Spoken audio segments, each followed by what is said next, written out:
Hey, welcome to Traffic Hacks SEO training module.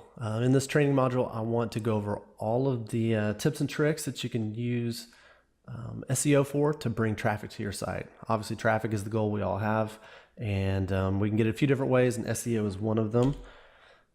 So what is going to be in this course module? Well, in a nutshell, what do the following have in common, right? You've got an e-commerce store, an affiliate page, Amazon product, a blog, any typical website, they all need traffic to work. So what I want to do is just give you an explosion of SEO knowledge, just give you a big brain dump here so that you can apply it to your web goals. So SEO can be super duper effective, but it can also get your site penalized. So you really need to go about this correctly and to understand the risks that are involved when you do SEO. It can give you a great ROI, but again, you just need to be careful when you're doing it.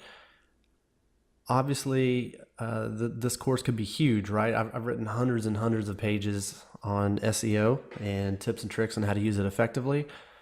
But what I want to do now is just distill it down to just the meat so that you can put it in practice and you don't have to be a geek to actually make it work. So hopefully I'm going to not be too jargony and too geeky with things, but yeah, I guess just be patient as I plow through it. And if you have any questions, you can always shoot an email. So my background in SEO, I've been a web guy for a dozen years now, actually probably more than a dozen years now, and started doing websites for clients of all shapes and sizes, right? From DreamWorks, Chili's, Macaroni Grill, Brinks, Citgo, all the way down to, a local dentist or a Zumba studio, stuff like that. In any event, I was doing a SaaS site for one of my hobbies, which is jiu-jitsu, a monthly subscription service. And that is where I got introduced into proper SEO. Before I'd done it for clients, but just on the on-page side of things. But for this, I wanted to actually build links and make it rank.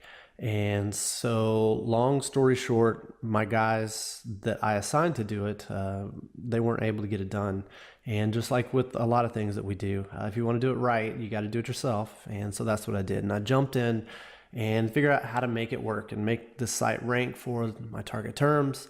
And it didn't take too long to figure it out. Back then it was, I guess it was probably 2010 or 2011. And so it was much easier to rank in Google. So it didn't take but a month or two for me to figure out, how to get it up there and running. So quickly after that, I expanded this into other clients because I realized, well, hey, look, if I can rank myself for cheap and easy, why shouldn't I be ranking all my web clients? And so I started doing that and started doing SEO for those guys. And I had a lot of success. And so then I actually brought on a salesperson, and he brought in clients ranging from car dealers to funeral homes. And in a funny, here's a funny, there was a car dealer that didn't believe we could rank him in Google. And so we picked a random term, which was Houston Funeral Home, and ranked him for his San Antonio car dealership. And so when you searched for Houston Funeral Home, his car dealership came up.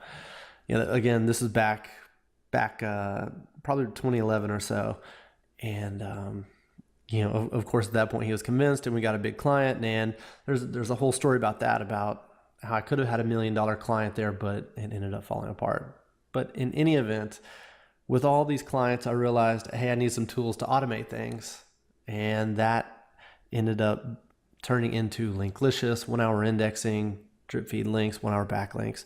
If you had experience with SEO, you already know what these sites are. But if not, just think of them as tools that SEOs use to rank their sites. It started internally. I used them to rank my own sites, and then I just put a package around it and made it so other people could use it too. And at any given point, we have thousands of active customers. Probably had about 50,000 customers, actually more than 50,000 at this point. Come through at one of our sites or the other. We build millions and millions of links per day, and we index and crawl millions and millions of links per day. So we've got this down to a science, or I got this down to a science at this point. And of course, with all this experience and exposure, I've spoken at conferences, written lots of ebooks, training guides, and while I don't do much end user SEO anymore, for doctors, lawyers, or whatever, I do continue to do high-end SEO consulting, specifically and mostly around private blog networks. So that's really important. It's a high dollar tactic to safely rank your site, and I'll go into that a little bit later, into the gory detail. So what is SEO? SEO is search engine optimization. And to a lot of people, they think that means building links to get them to show up high in Google searches or Bing searches or whatever. By the way, I'm just going to focus on Google for purposes of this course. It's 80-90% of the market, so let's stick to where things are more effective. In any event, but SEO is truly about more than just building links. You really need to start with your on-page optimization, and that includes your page structure, your hierarchy, how pages are linked, how your navigation is linked. A common buzzword right now is silos. You want a silo. So if you have a blog on animals, you'd have a silo on dogs, a silo on cats, etc. And that's like a section of your site that's isolated into itself. With recent Google changes, they definitely like things to be more topical. And so when they become more topical, your pages get a boost and they get higher rankings, which gets you more traffic.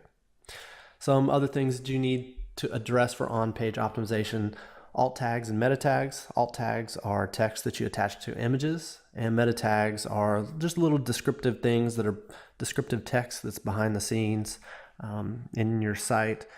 Google often uses that for the description that shows up in the search engine rankings and the search results. So you'll want to make sure that whatever is in your meta tags is clickbaity, right? It makes it inside a click as opposed to be keyword stuffed. Keyword density is something else that you need to be aware of.